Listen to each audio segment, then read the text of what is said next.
What's So his he's name? very afraid. This kid has obviously been,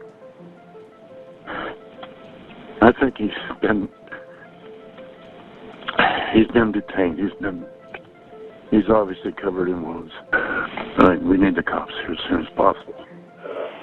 So he escaped.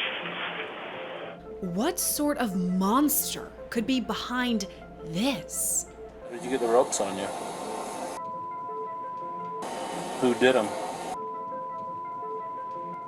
The answer? A name many already knew. What's your mom's name? Ruby Frankie? This is Scandal, presented by Law&Crime. I'm Gillespie.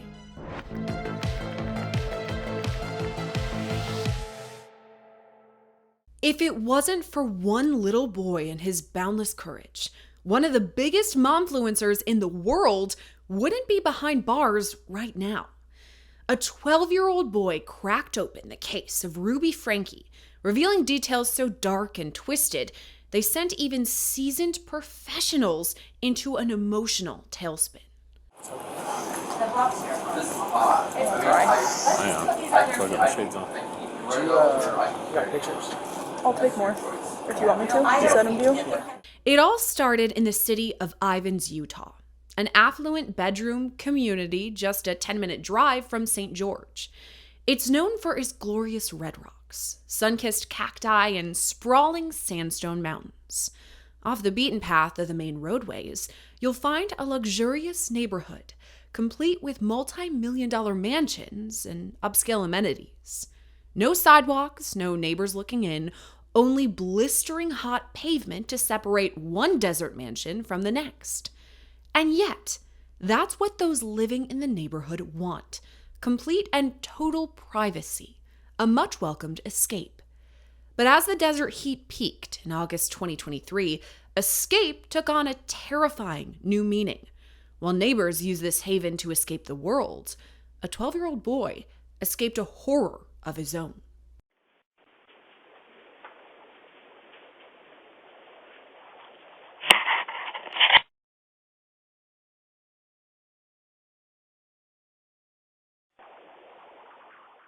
For his privacy, we won't share this young boy's name, but we will call him by his first initial, R. On August 30th, 2023, an emaciated, beaten, and bleeding R crawls out of a window on Tagu Court and runs to his neighbor's house for help. Security camera video captures the boy walking to a neighbor's front door and ringing the bell. You can see R's tiny little legs, so small and emaciated and covered in blood, his ankles shackled with duct tape. He's not wearing any shoes. He escaped the home in only socks. After more than a minute of waiting, R begins to knock at the door. It's soft-sounding, like he's too weak to loudly bang for help. When no one answers, R walks off, heading for the next home. It's only 10:50 in the morning, but already the desert temperatures are soaring well above 85 degrees. The black asphalt could be anywhere from 130 to 145 degrees, and still, R runs across the pavement, desperate for relief.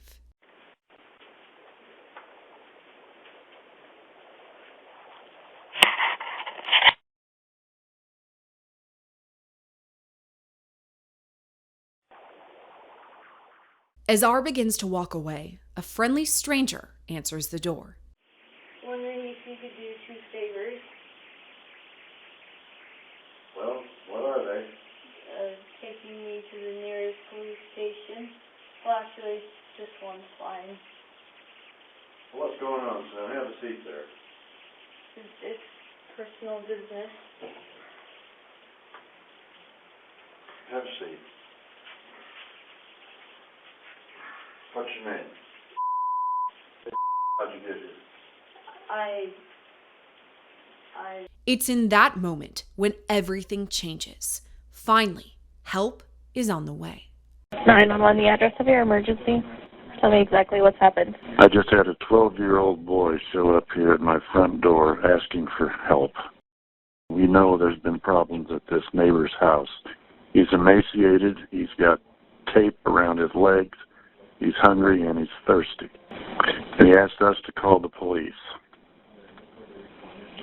So he's very afraid. As R's neighbor speaks to 911 dispatch, the call is put in for first responders. But he has duct tape around Big his ankle. injuries, there's sores around them. Yeah, there's sores around him. I think there's a good chance he's been...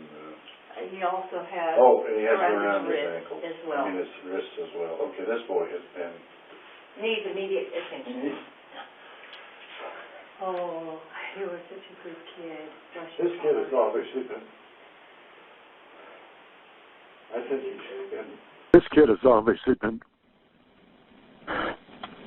I think he's been detained. He's obviously covered in wounds. We need the cops here as soon as possible. Police and EMS arrive minutes later, rushing to R's side.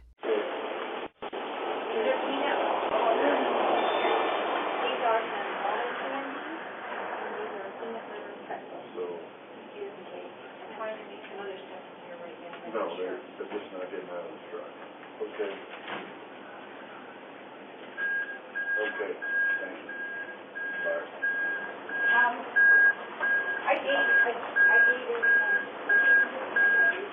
These folks are going to examine you. But immediately, the question becomes, how did this happen? It's clear R made a miraculous escape from a clandestine hell, but who put him there? Is your mom around here? Have you seen her lately? No. He doesn't know where she is right now. Does he know his mom's name? What's your mom's name? Ruby Frankie? Ruby Frankie has always been known for her family.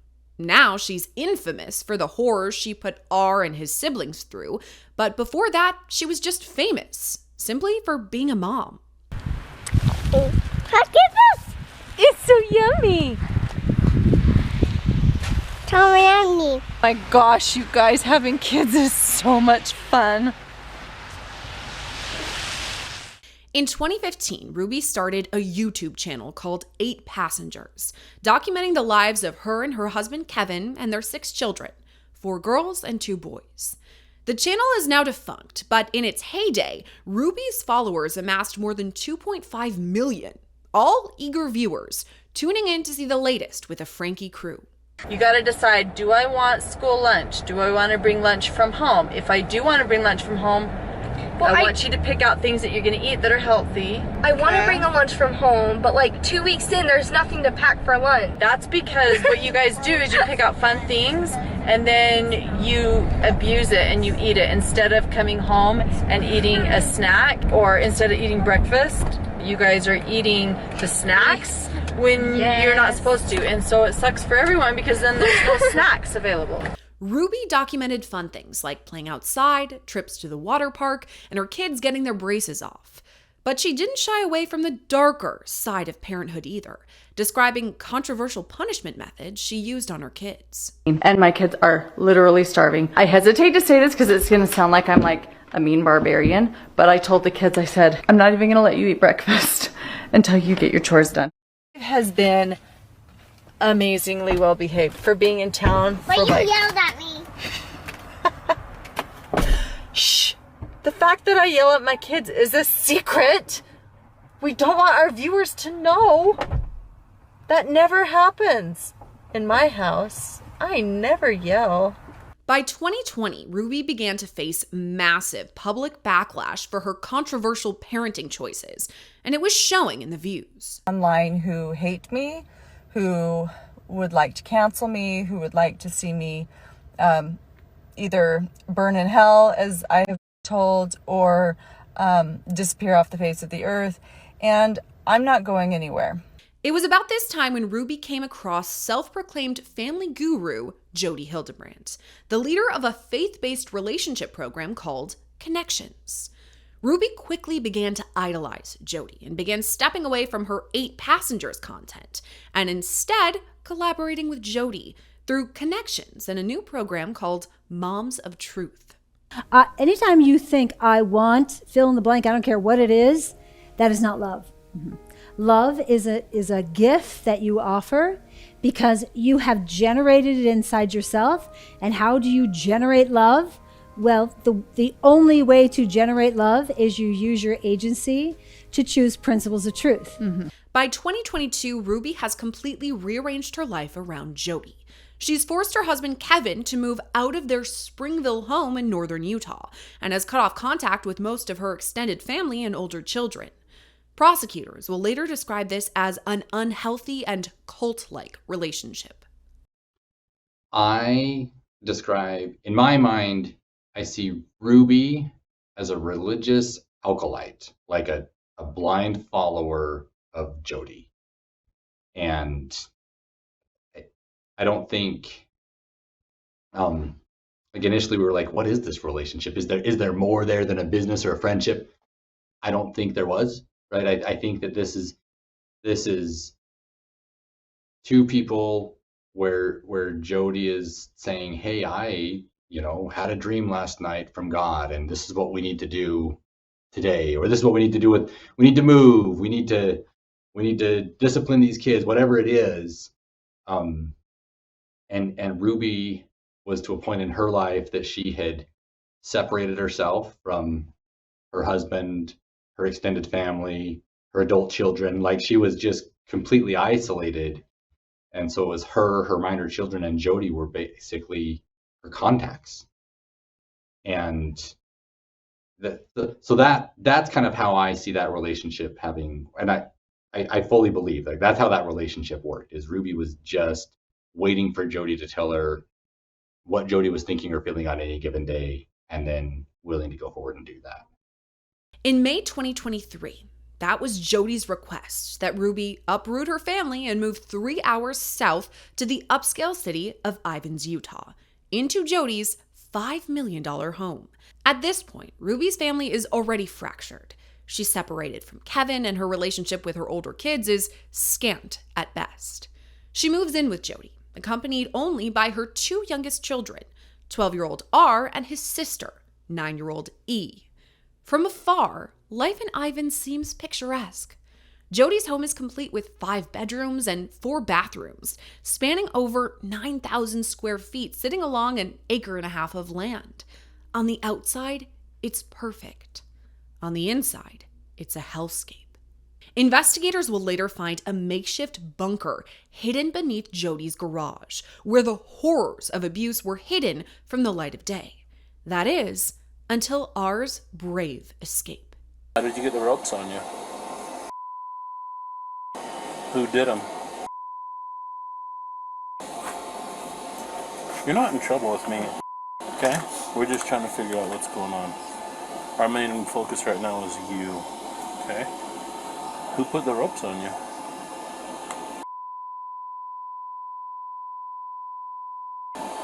Supposed to help you what?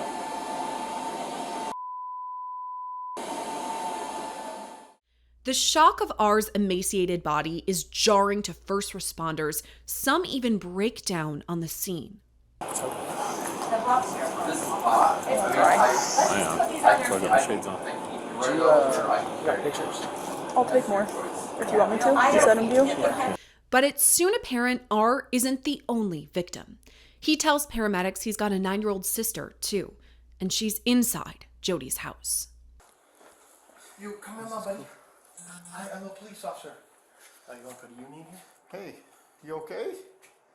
First responders find E hiding alone in the bathroom closet. As officers enter the room, she sits in silence. Is it just you in here? I'm Sergeant Tobler. What's your name? I just have one. Where's your sister at? Contact one. You okay? Huh? You doing okay? You don't want to talk to me? Yeah, that's okay. Can you come with me though? We got Jody out here. You know Jody? She's outside with us. You take your time, bud. I'm in no hurry. I'm a police officer. Did you know that?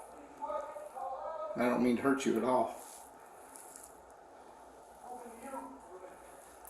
You doing okay?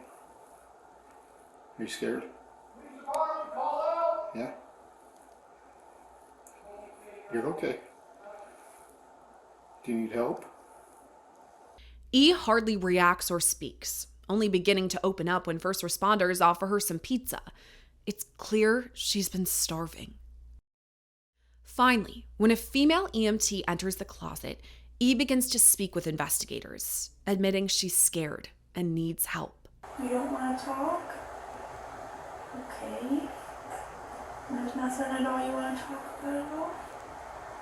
It's okay to talk to me.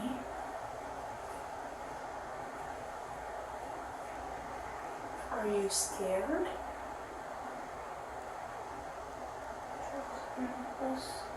What? So can we carry you from there? It's the right choice. I promise.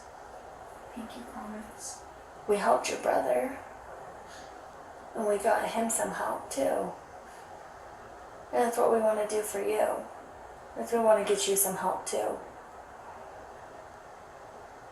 We are safe. We will not hurt you, and we won't do anything to hurt you. The audio cuts out here, but as E walks away, you can see how terrifyingly skinny she is. Based on this alone, first responders can tell the scene is brutal, but it's unclear the extent of abuse R and E have sustained at the hands of Ruby and Jody. Investigators will later determine they chained up R inside the home using handcuffs and rope. When the restraints cut into his wrists and ankles, Ruby and Jody covered them up with plastic wrap and duct tape after pouring honey and cayenne pepper directly into his open wounds. On other instances, R and E were forced to perform hard manual labor outside in the desert heat, completely barefoot and without water. Medical professionals later determined R suffered third-degree level sunburns. Inside the home, R and E were forced to sleep on hard floors, locked away in the bunker beneath Jody's garage. They were both dehydrated and malnourished, isolated from the rest of the world. Journal entries from Ruby revealed she believed both her children were possessed and deserved the evil she doled out to them. Here's Washington County Prosecutor Eric Clark again. Everybody who has worked on this case has gone home and cried. We cover child abuse cases, right? Like, unfortunately, child abuse is something that happens in all the communities in our country. And it's something we should always be speaking out against and trying to stop, right? But child abuse to this degree is something that is super abnormal.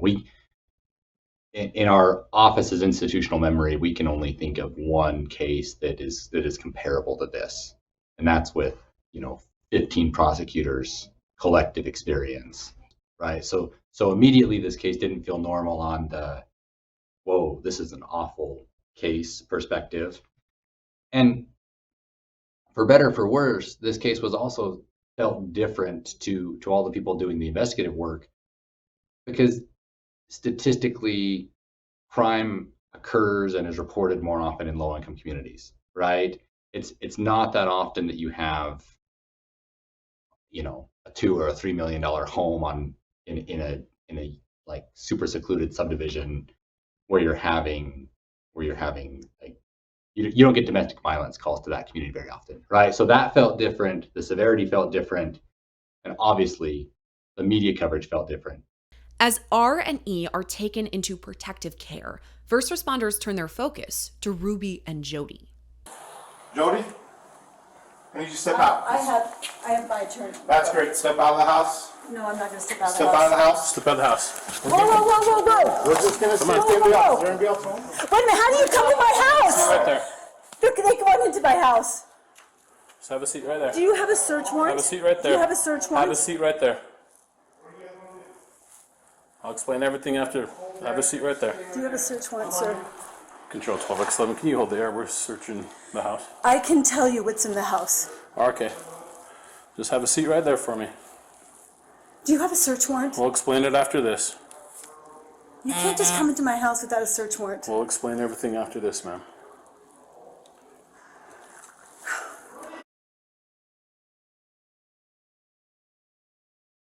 Okay. Well, that's one of the reasons why we're here.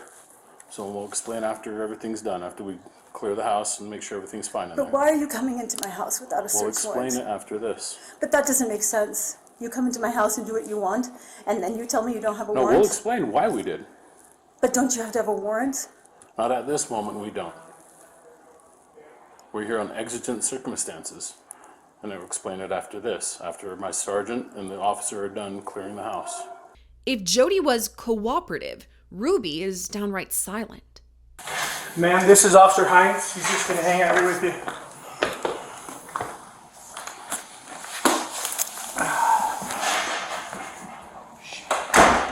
Alright, well, it feels good in here. So, hey, Ruby, at this time, I know we said that you're already detained, but I'm going to be taking you back to the police department.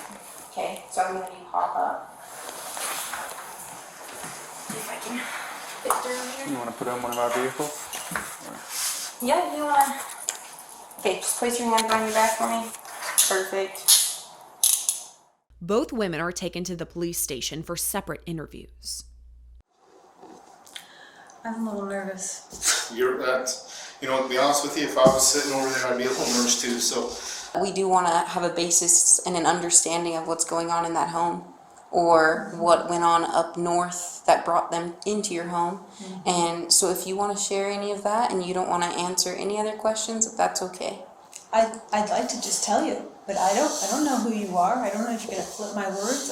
I don't know. And that's the good thing about cameras. Everything, it's pretty much double recorded, audio, video, and it's for the safety of for you and for us, because we don't want to flip your words. And this will all be pretty much right there to support you. So we're not going to use anything against you. Be so insistent then.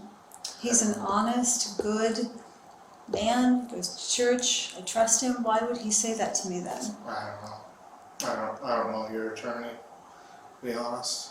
Well, I'm just saying he's a good good, man. honest man. Yeah, and I'm an honest person as well, so we get along great. And he just said, do not say anything. Maybe just as an attorney, they always say that. They always want to be with their client. I'm not sure, but like I said, at any time, if you don't want to answer a question, you don't have to. So the ball's really in your court on what you do want to answer and what you don't. So, well, I think it looks bad that I don't want to answer anything, but it's not because I'm trying to be difficult. I'm really hanging on what he told me to do. Mm-hmm. Yeah, who's your attorney? Adam,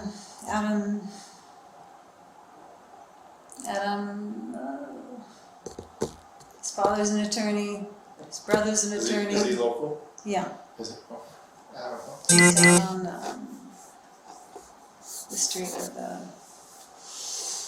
town hall is. Well, They all have the same name. The whole reason we're sitting here today is there's a lot of questions we have that we just maybe misunderstandings that we just need to clarify. And I know, and I'd love to tell you if he were here, because I don't know. I don't know what's going to happen with what I say. You know, I'm a psychologist. I've watched people flip things all the time, so I get it. I sit on your side. I get it. I wish people didn't do that, but they do. well, if you're not willing to answer any of the questions about yourself, would you be willing to answer any questions maybe about Ruby or Kevin that you could help us understand? We just honestly want to understand what their dynamic is, what happened to the children, what caused their separation. Right. And after talking to Kevin, it sounds like you know a lot about their dynamic and their relationship. So if you could help us understand that at the least, that would be awesome. And that's nothing incriminating towards yourself because it's not pertaining to you. So if you could help us understand that. Jody, we're going to do this. You asked for your attorney, and we'll leave it at that. We'd like to maybe talk to you later when you have your attorney here present. Absolutely. And we'll go He down made an there, okay? appointment at 4 on He made Friday. an appointment Here. at 4? He talked to the officer Okay. and said, "Can we make a time?" And he said out loud, "Do not talk to them." Yeah. Okay. Well, I'll talk and see if we can schedule that, and maybe that's just something we just do with your attorney. Okay.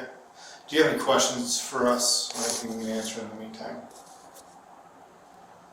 No. Okay. No.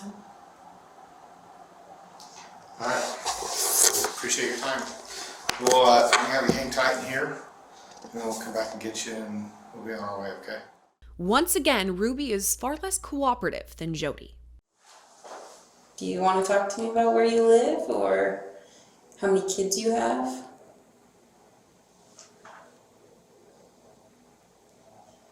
So we just spoke with your husband, and he said you guys have 6 kids. Are those all together? Are those all your kids?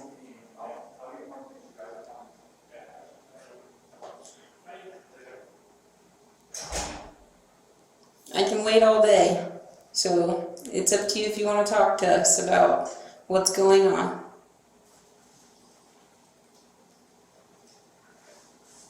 Would you feel more comfortable talking to one of us? Or do you want me to I can step out if you want? Or if you feel more comfortable talking to him, I can step out. I'll wait till I have a lawyer. Okay. So you don't want to talk to us at all?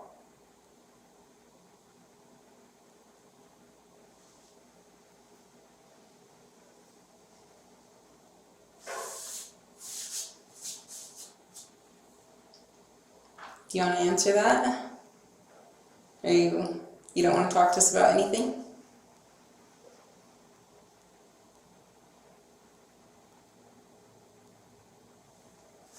So yeah, this is just your chance to tell us. We're just trying to get your side of the story. So it's your chance to do that. But it's up to you.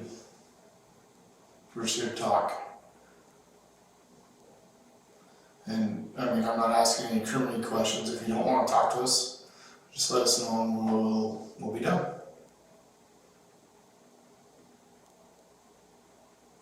I've already told you. That you want a lawyer? Okay. Okay. Okay. Easy enough. Thank you. Is there anything else I can get for you in the meantime? I got the water. Do you need a bathroom break or anything like that? Ruby Franke and Jody Hildebrand are charged with 6 counts of felony aggravated child abuse each and booked into the Purgatory Correctional Facility. Awaiting trial, both women are captured on jailhouse recordings, Jody showing little remorse. I know this sounds crazy, and I still can't put my finger on why it feels this way, but it feels like I was being set up to end up here. I know that sounds bizarro. I mean, I shouldn't be here. I haven't done anything wrong. Nightmare here, Dennis. Nobody wants the truth. Nobody wants the truth. Nobody wants the truth because these kids, I told Doug, I woke up, the spirit told me, it's all the devil. I mean, you've seen him. I mean, I've known you, for 5 years? You've watched him come at me, come at me, come at me, come at me. And you're exactly right because he knows I know what he's doing. And he uses these kids. And he uses all of us as the adults, the parents that don't hold the kids accountable. So now it's abusive to make a kid sleep on the floor. It's abusive. Or it's abusive to, that's ridiculous. It's ridiculous. You can't even raise your kids anymore. Ruby's calls begin that way too. But the most upsetting thing is that I am completely misunderstood. That is the most horrible feeling. Like my own family misunderstands me, they misinterpret me, and poor Jody, they misinterpret her, they misunderstand her. She puts her neck out on the line for people and then they get mad at her. I mean, it is just horrendous. But over time, she changes her tune. I can't say everything that I want to say, but I really did feel like the arrest was like a rescue. Like I just felt so many angels around, and it was like a relief. It was just really kind of surreal, kind of strange. But I just keep thinking about, President Nelson's talk, think celestial, and I know he's said in the past about myopic thinking, and he's given a lot of context to, how small this life really is, and I'm just so grateful. How many people, will go to the grave not having woken up. And I want to use this time, and I am using this time to change, to repent, and to do what I can to let the Lord know I love him and my family.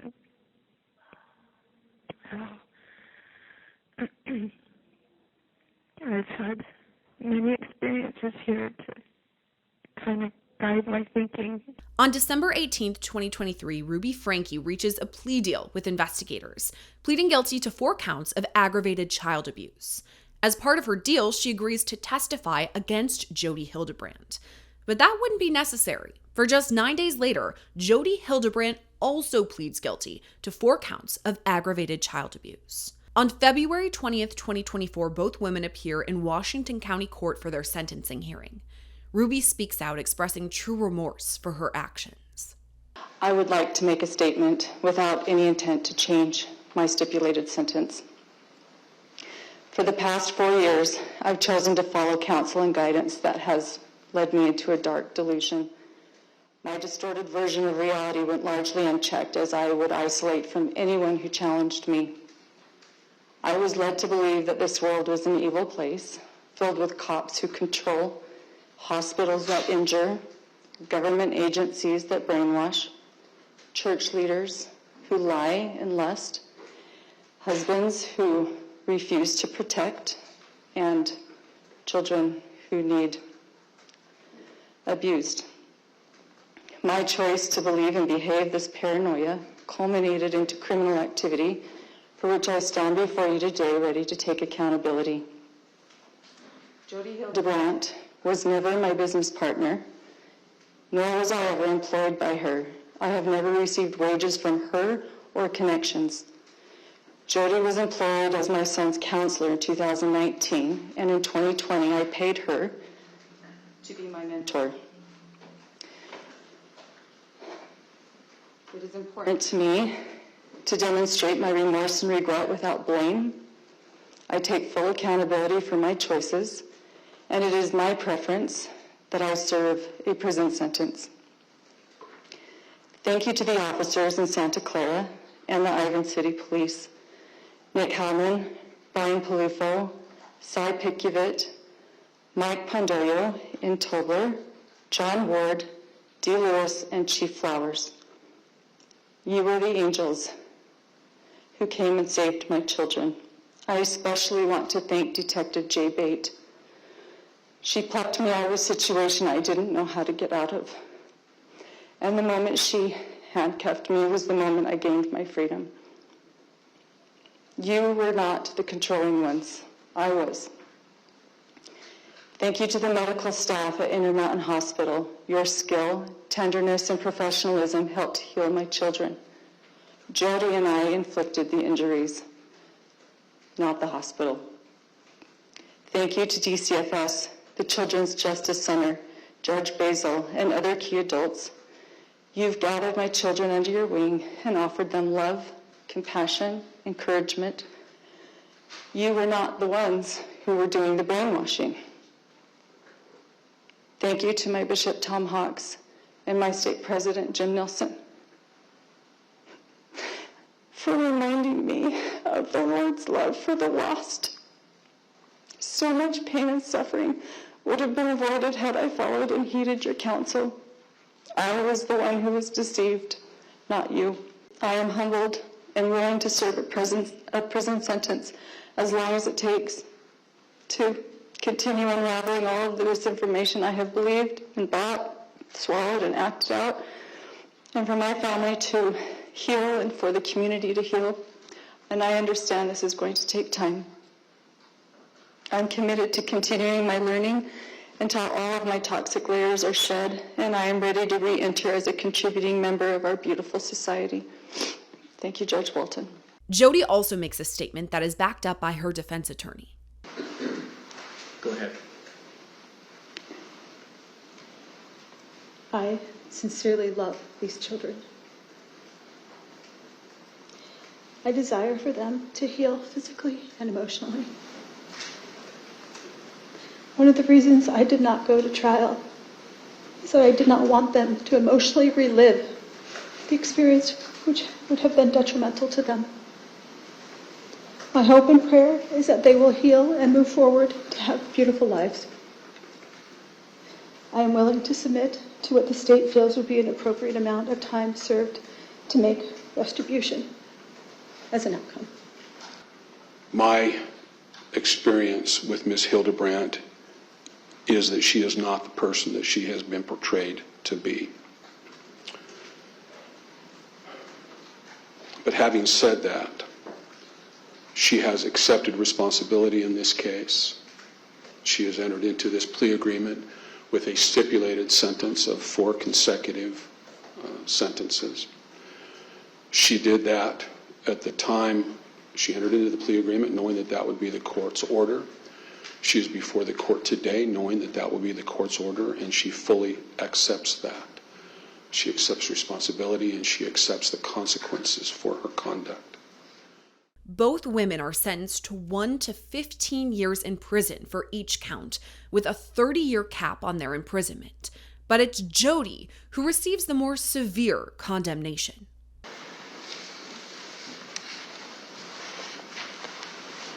Ms. Hildebrandt, this circumstance is tragic. It's largely, of course, of your making. By any measure,